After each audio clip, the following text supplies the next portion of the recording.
core of religion is not prayers, my friends. Prayers are mandatory, but prayers is not the final goal. The final goal is to refine myself. The final goal of religion, the ultimate goal of religion, is to be true human being, not to be prejudiced or biased or judgmental of others. And here we require two things. Two important things are needed,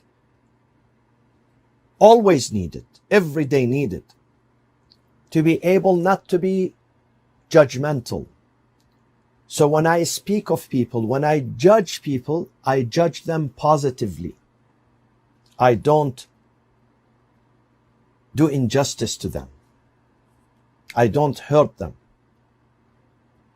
Two things are important. One is full knowledge and full understanding of the people, of the issue, of the conflict, of the debate, of the matter that we are discussing. We have to have full knowledge of it. Half knowledge does not work. Half knowledge destroys. It would not build. It would not solve the problem. It would further complicate the problem. When you have half knowledge about something, you are not fully aware of it. This is why I say to many people, don't debate with others because you don't know about this subject. Don't give your opinion about this subject because you don't know it very well. Do you know everything about it? You don't. You only hear part of the story. When a husband and wife, they come to you, they have a fight, they have a disagreement, you have to listen to both. Don't judge the situation if you don't completely understand the situation from both sides, not just one side. Even if that person who comes to you is truthful, is your friend, he comes to the mosque, he's practicing Muslim, he's whatever, tell him, I have to listen to the other side, sorry. I need to get the full information, full understanding of the situation. Whether that situation is social, family matters, financial matters, political matters, whether it is doctrinal regarding religion, regarding a school of thought, you must have full awareness, full understanding of the story. You must do your homework very well. Investigate, research, read, and then you may give your opinion. First-hand experience is important. Not just to hear. Sometimes you must go and visit the place. Imam Ali says, بين الحق والباطل أربعة أصابع, between truth and falsehood, 4 fingers. How come 4 fingers?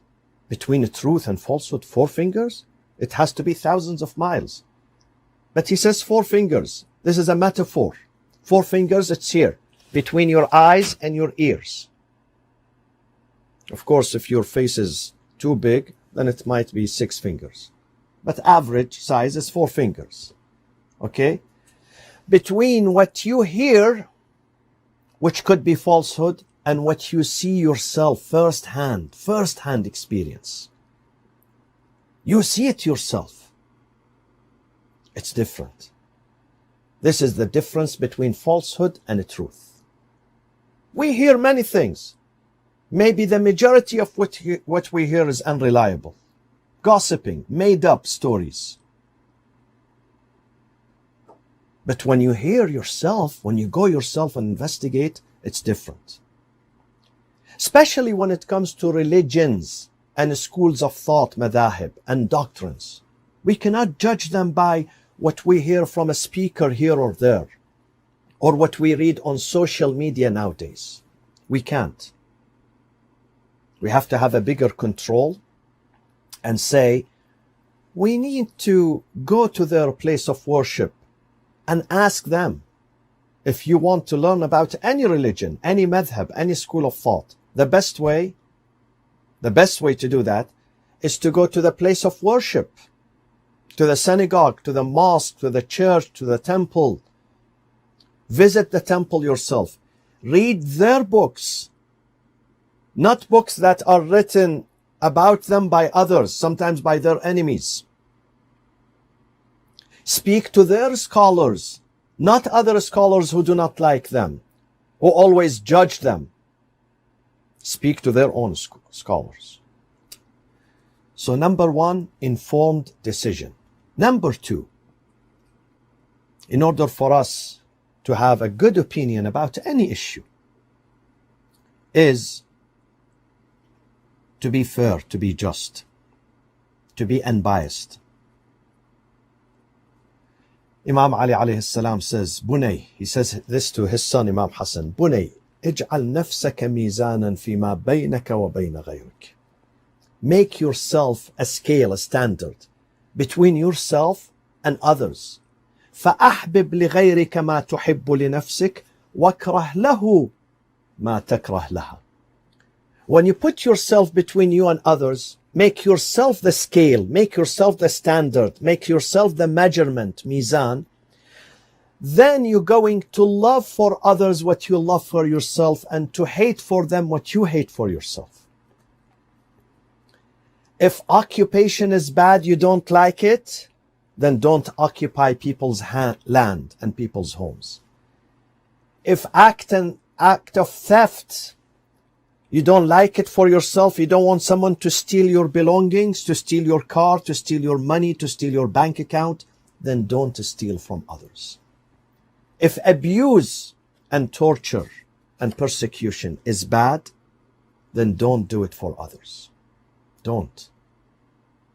Love for them what you love. You love for yourself freedom and liberty and peace of mind and independence and dignity and prosperity and richness. Then you have to love it for others. And you hate for yourself to be occupied by a stranger, by a foreigner.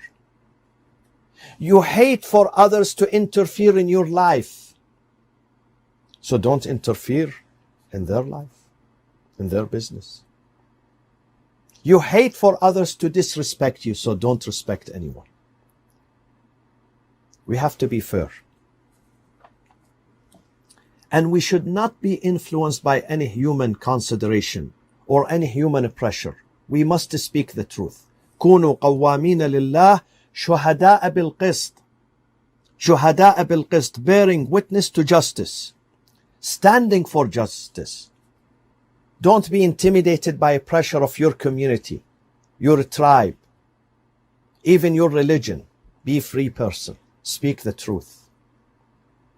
Don't look at the human considerations. Don't look at the pressure. Don't look at intimidations, blackmailing, threats. Speak the truth. Speak the truth. Even if it goes against your own people. And speak the truth in favor of someone who could be your enemy, but you are speaking the truth. Do not let hatred, وَلَا يَجْرِمَنَّكُمْ شَنَآنُ قَوْمٍ عَلَىٰ أَلَّا تَعْدِلُوا اعْدِلُوا هُوَ أَقْرَبُ لِلتَّقْوَى. Do not let your hatred of a group, of a family, to do injustice to them. Don't.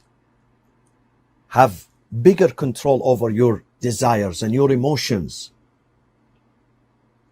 And say the truth, speak the truth.